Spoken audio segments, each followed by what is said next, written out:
cat has come out of the bag. இப்ப மோடி தெளிவா அவர் வெளிவிட்டாரு, தெளிவா விட்டாரு. என்ன நேற்று வரைக்கும் பேசிட்டு ஒரு மாறி போய் தெளிவா அட்டாக் பண்றார். யார? இஸ்லாமியர்களுக்கு எதிரான ஒரு பிரச்சாரத்தை பகிரமா அறிவிக்கிறார். ஆனா இந்தியாவில் பாருங்க, ஒரு ஆள் கூட கேஸ் போடல அவர் மேல.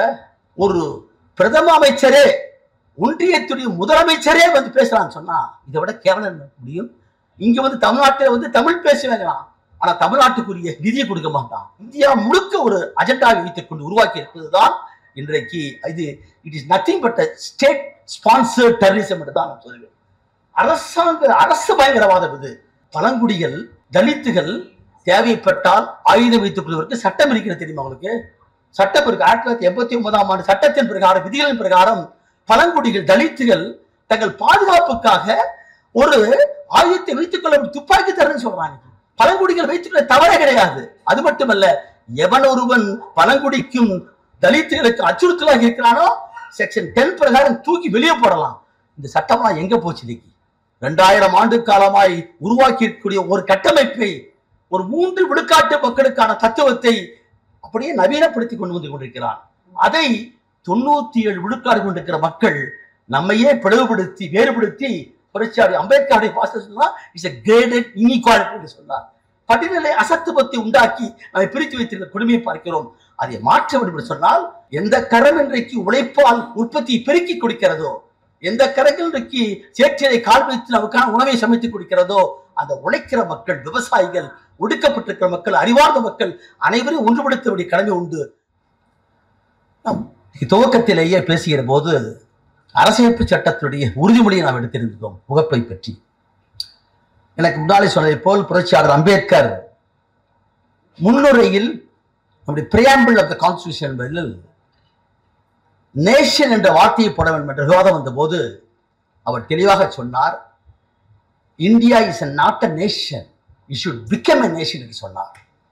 இது ஒரு தேசம் அல்ல, நாடு அல்ல, இது ஒரு தேசமாக மாற வேண்டும். மாறுவதற்கு இங்க இருக்கிற சாதி, மதம், மொழி இவைகளெல்லாம் கடந்து ஒரு தேசமாக உருவானால்தான் இதை தேசம் என்று அழைக்க முடியும் என்று சொன்னார். அந்த அரசியலமைப்பு சட்டத்துடைய கூறுகளை பற்றி அற்புதமாக சொன்னார்கள். எனக்கு முன்னாலே பேசி வெற்றி வந்தவர்கள் 371 குறிப்பிட்டு சொன்னார்கள். இந்தியா என்பது பழங்குடிகள் எந்த காலத்திலேயுமே பழங்குடிகள் இந்தியாவோடு, இந்தியில் இருக்கக்கூடிய இந்த நாட்டில் இருக்கிற மன்னர்களுடைய சேர்ந்தவர்கள் அல்ல. அவர்கள் என்றைக்குமே தனக்கென்று ஒரு வாழ்வாதாரத்தை, ஒரு தொன்மையை, ஒரு கலாச்சாரத்தை, பண்பாட்டை கொண்டிருக்கிறவர்கள். அவர்கள்தான் மூத்த தொல்குடிகள் என்பது. அதை மார்க்கெட் கஜத்தினுடைய 2011ஆம் ஆண்டு கொடுத்திருக்கிற தீர்ப்பில் குறித்திருப்பார். இந்தியாவுடைய மூத்த குடி என்று சொன்னால் அவர்கள் இன்றைக்கு பழங்குடிகள் தான் சொல்வார். அந்த பழங்குடிகளை தொடங்கித்தான் அவர்கள் கீழே வந்து சமவெளிக்கு வந்து அப்படி மாறக்கூடிய காட்சியை பார்க்கிறோம். ஆனால் பழங்குடிகளை பொறுத்தவரை அவருடைய தொன்மை, வரலாறு, பண்பாடு, கலாச்சாரம் என்பது இன்றைக்கு பாதுகாக்கப்பட வேண்டிய ஒன்றாக இருக்கிறது.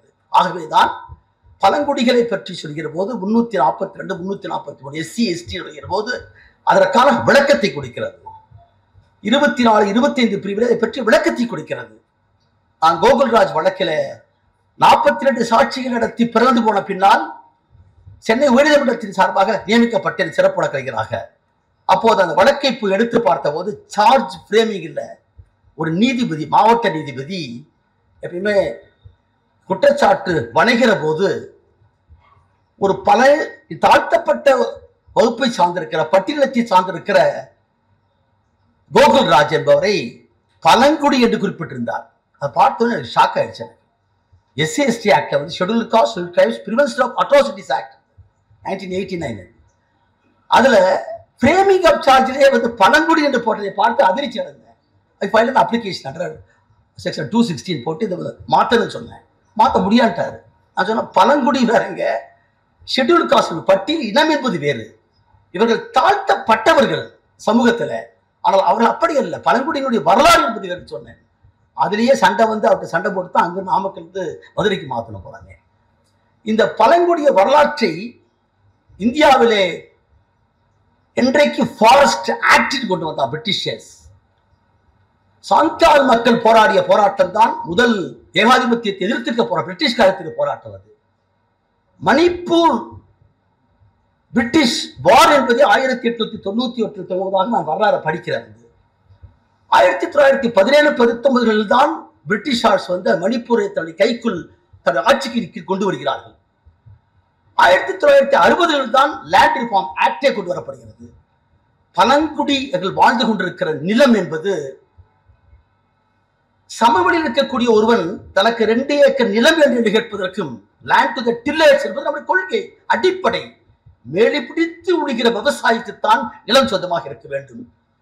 ஆனால் ஒரு பழங்குடி தனக்கு காடு வேண்டும் என்று கேட்பதற்கும் நிலம் என்று கேட்பதற்கும் மற்றவர்கள் எனக்கு நிலம் என்று கேட்பதற்கு வித்தியாசம் உண்டு.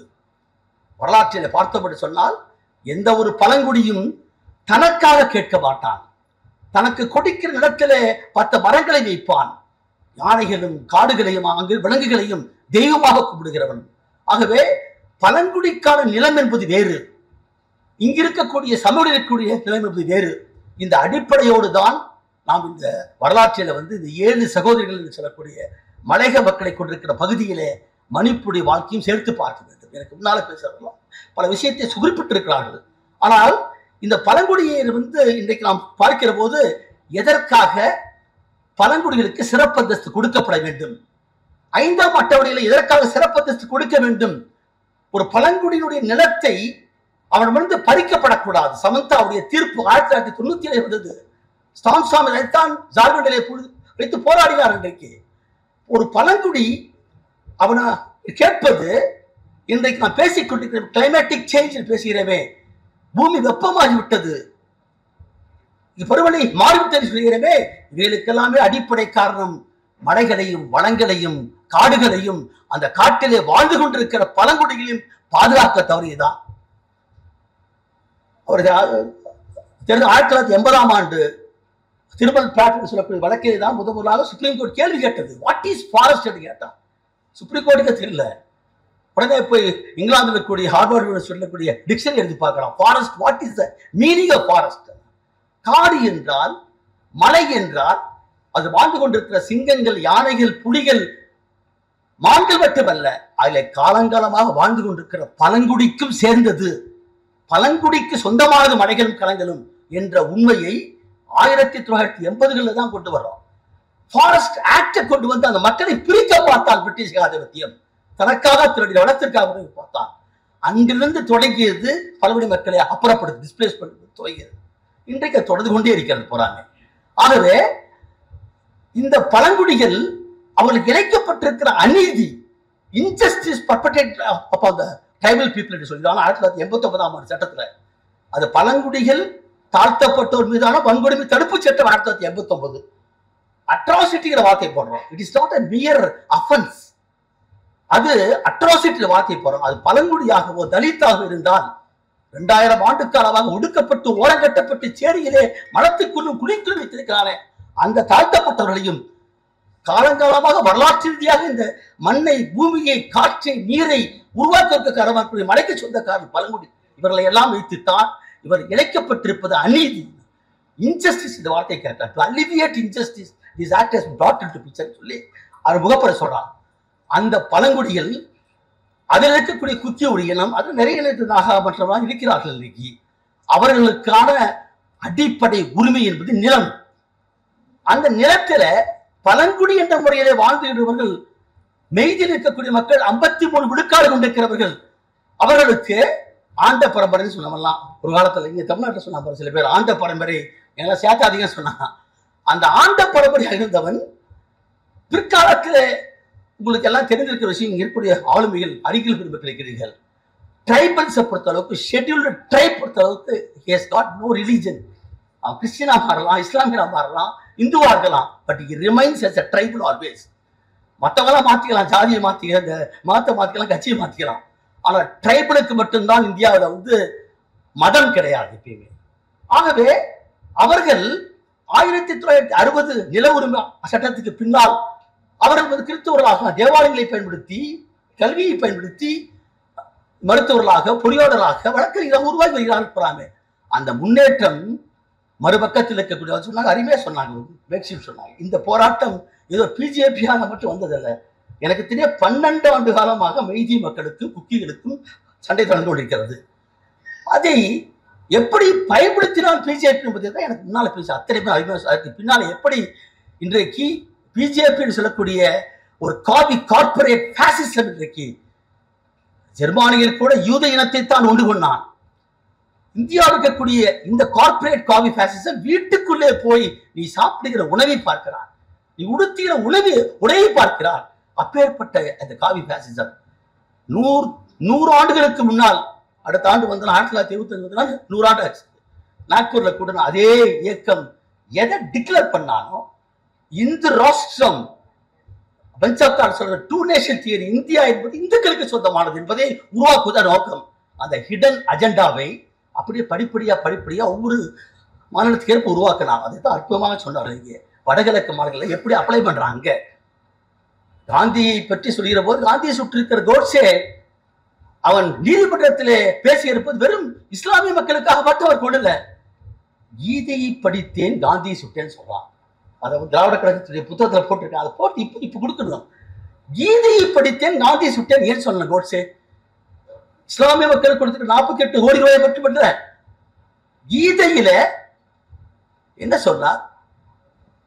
நான் மண்ணை படைச்சேன், செடியை படைச்சேன், மனுஷனை படைச்சேன், கல்லை படைச்சேன் என்று சொல்லிக்கொண்டே வந்தவன் கடைசியில வருணங்களை படைத்தவன் நான் என்கின்றான்.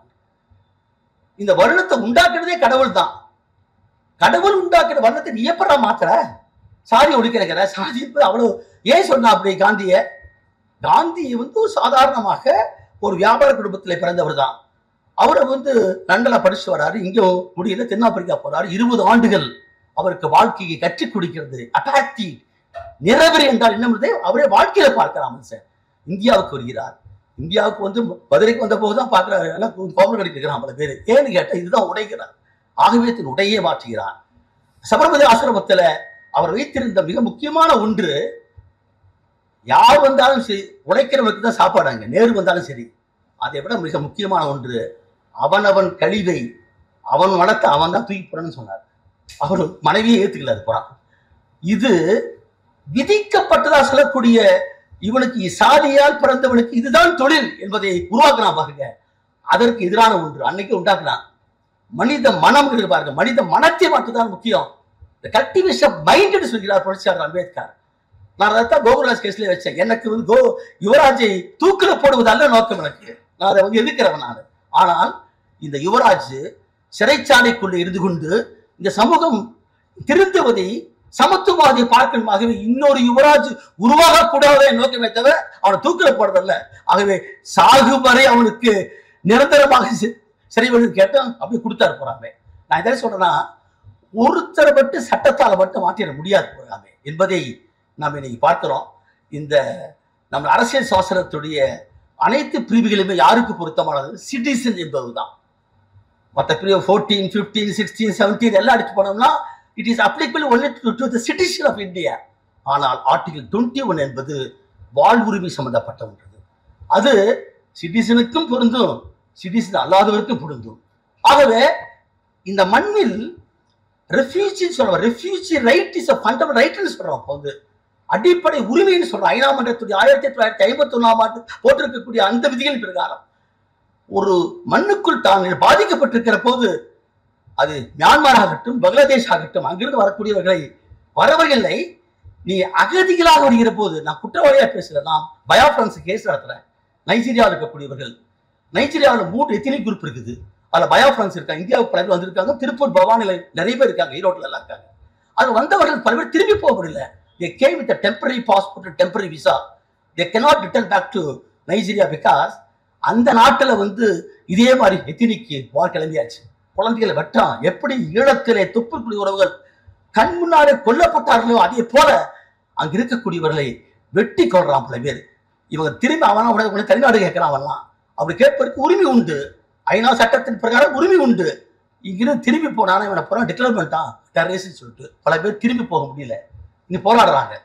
ஸோ ரெஃப்யூஜி பங்களாதேஷி மியான்மர்ல இருந்து வரக்கூடிய மக்கள் பிரச்சனை, இங்க இருக்கிற நில பிரச்சனை, இதற்கு மத்தியில் அவர்கள் வாழ்வியலை கொஞ்சம் கொஞ்சம் முன்னேறி வந்திருக்காங்க போறாங்க. அதை மெய்திகளாலே தாங்க முடியாமல் அந்த மெய்திகள் தங்களையும் இன்றைக்கு ஒரு பழங்குடியாக அறிவிக்க வேண்டும் என்று சொல்லக்கூடிய கோரிக்கை 12 ஆண்டு காலமாக இருந்ததை மிக சிறப்பாக பயன்படுத்தி கொண்டான் பிஜேபி RSS. அதைத்தான் ஐடியாலஜிக்கல் வார் என்று சொன்னார். இதை இன்றைக்கு நான் பார்க்கிறோம். நடந்து கொண்டிருக்கிற அந்த துன்ப துயரத்தை அப்படி அருமையா சொன்னாங்க. எங்க போக முடியாம எங்க போவோம்? 50,000 பேர் இன்றைக்கு நாடு முழுக்க அதுல சொந்த நாட்டுக்குள்ள மக்களே அதில் மாற்றப்பட்டிருக்கிற போது இதற்கு தீர்வு என்ன என்பதைத்தான் எனக்கு முன்னால் பல பேர் பேசுறாங்க. நான் என்ன பார்க்கிறேன் சொன்னால், இன்றைக்கு இங்க மட்டும் நான் பார்க்கல. பெண்களை பலவீனப்படுத்துவது மேற்கு தொடர்ச்சி மலையில இதே வீரப்பன் தேடுதல் கட்டிய என்ற பெயரில் இங்க இருக்கிற ஆதிக்க இங்க அரசு காவல்துறை STF என்ற பெயர்ல நிர்வாணமாக்கி கட்டி வைத்து உடல்ல ஷாக் கொடுத்த காட்சி பெண்கள் இன்னைக்கு வாழ்ந்து கொண்டிருக்கிறாங்க. அவர்களுக்கான போராட்டத்தில் விடிவு காண முடியும். இன்னைக்கு காலையில ஆனிராஜா வந்தாங்க, என்னை கூப்பிட்டாங்க. நம்ம மேற்கு தொடர்ச்சி மலைக்கு நீங்க வழக்கு போடுன்னு சொல்லி கூப்பிட்டாங்க. நான் இப்ப சொன்னேன் இந்த மாதிரி நிகழ்ச்சிக்கு வரேன்னு சொன்னேன். நான் இப்ப சொன்னாங்க, நீங்க போய் சொல்லுங்க, நான் தான் முதலாக போனேன். மணிப்பூர்ல கலவரம் படித்த போது நான் தான் முதலாக போனேன். எனக்கு பிள்ளைதான் ராகுல் காந்தி வந்தாரு, என் மேல UAPA கேஸ் போட்டாங்க, அதை சொல்லுங்கன்னு சொல்ல போறாங்க. அதாவது இன்றைக்கு ஏற்பட்டிருக்கிற தாக்குதல், அந்த சம்பவம் வெடித்த போது அந்த 2 மாத காலத்துக்கு பின்னால் ஊடகத்தில் வந்த போது தமிழகம் தன்னுடைய எதிர்ப்பை காட்டியது. எல்லா இடத்துலையும் ஒரு ஆர்ப்பாட்டம் பண்ணாங்க, சந்தேகம் இல்லை. ஆனால் பப்ளிக் மெமரிஸ் ஆல்வேஸ் ஷார்ட் என்று சொல்லுவார்கள்.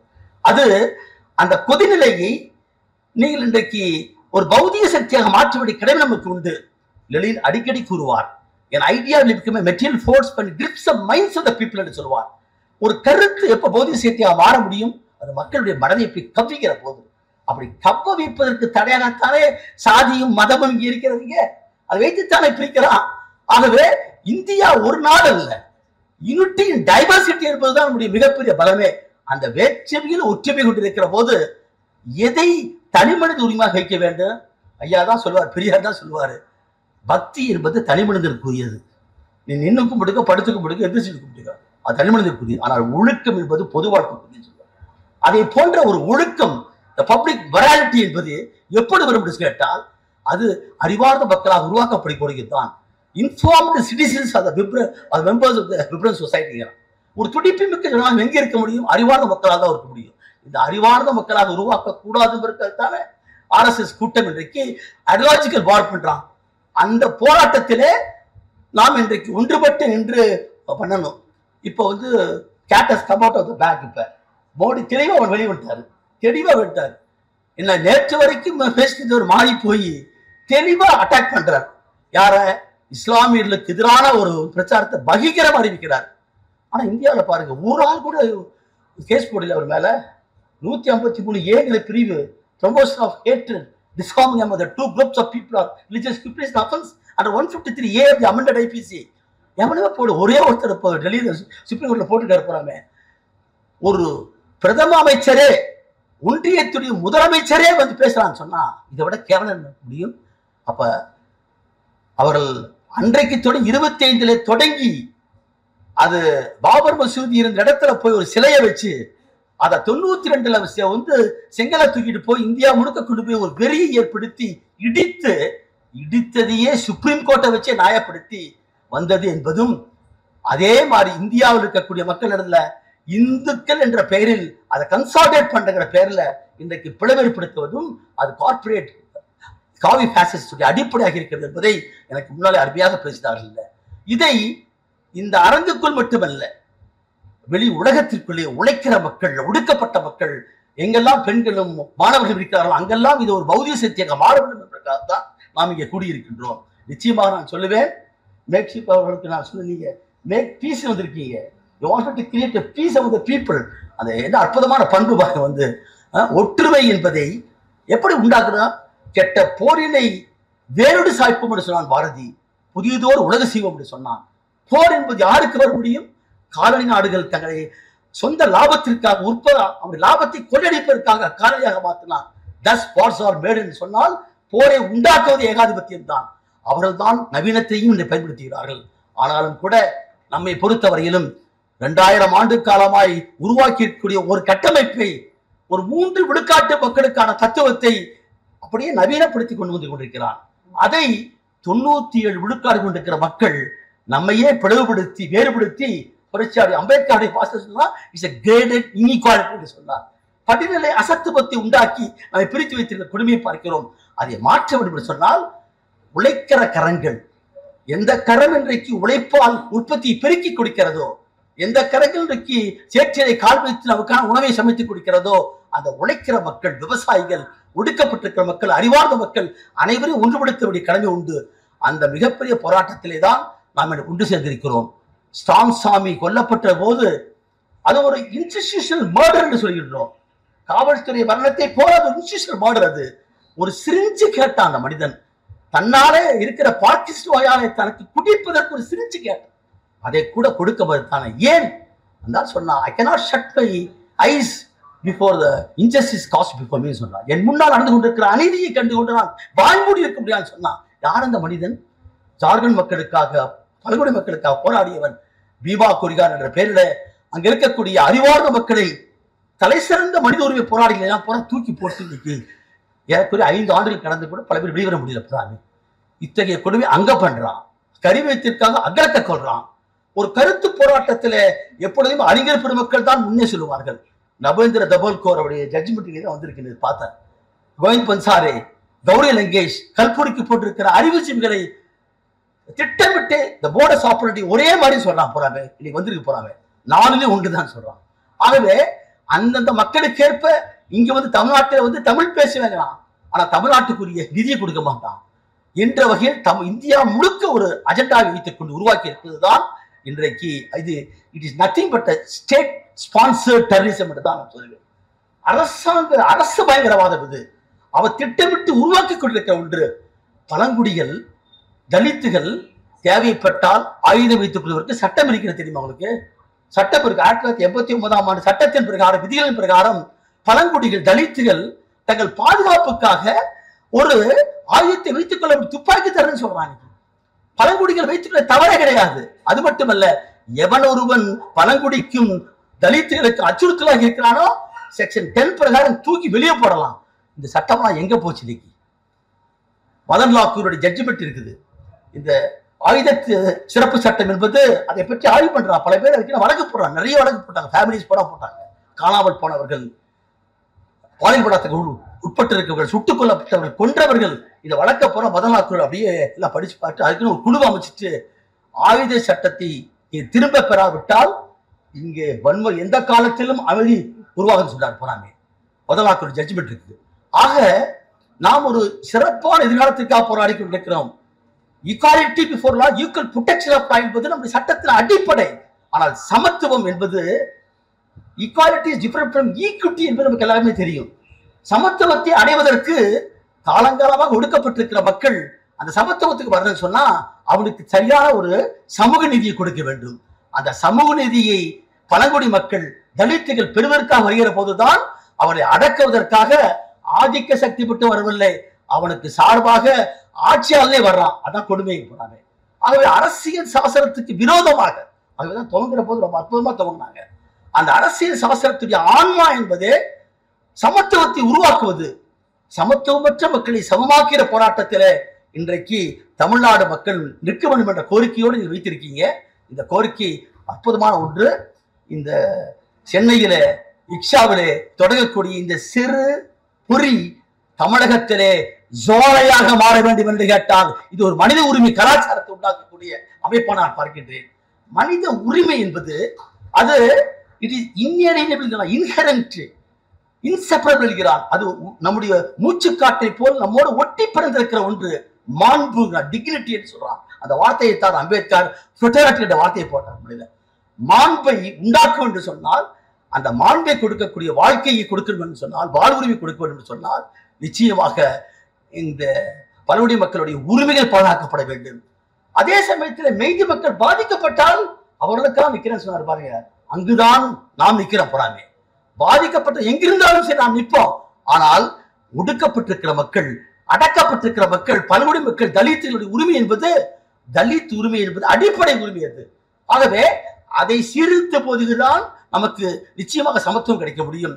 அந்த அடிப்படையில இன்றைக்கு துவங்கி இருக்கிற இந்த கூட்டத்தை ஒவ்வொரு மாவட்டத்திலும் போனதும், ஒவ்வொரு மாவட்டத்திலும் நம்முடைய தோழர்கள் வந்து பேச வேண்டும். மாணவர்கள், இளைஞர்கள், அறிவார்ந்த மக்கள், உழைக்கிற மக்கள், தொழிலாளிகள், விவசாய மத்தியில போய் இந்த பொருளெடுப்பு படிவம் எப்படி பஞ்சாபில் இருக்கக்கூடிய விவசாயிகள் டெல்லியில வந்து உட்கார்வதற்கு முன்பால் ஒவ்வொரு கிராமமாக போய் வந்து மீட்டிங் போட்டாங்க. அதனுடைய விளைவுதான் 700 நாட்கள் அவங்க உட்கார்ந்து, ஒரு வருஷம் உட்கார்ந்து பண்ணா 700 பேருக்கு வெளியெடுத்தார்கள். அதே போல மெய்த்தி மக்களுக்கு எதிரான ஒன்றல்ல, அங்கே சமத்துவத்தை, ஒரு அமைதியை காண்பதற்கு குக்கி மக்கள் மட்டுமல்ல பலருடைய மக்களுடைய உரிமையை பாதுகாப்பதற்கு நாம் தொடங்கி இருக்கிற போராட்டம் நம்முடைய போராட்டம். என்று கேட்டால் அது எங்க மட்டும் நடக்கல, இங்கேயும் நடந்து கொண்டேதான் இருக்குது போராட்டம். தமிழ்நாட்டில் மட்டும் இல்லையா? நிச்சயமாக இருக்கிறது. வந்து தமிழ்நாட்டிலும் இன்றைக்கு உருவாக்கக்கூடிய சக்தி இருக்கின்றார்கள்.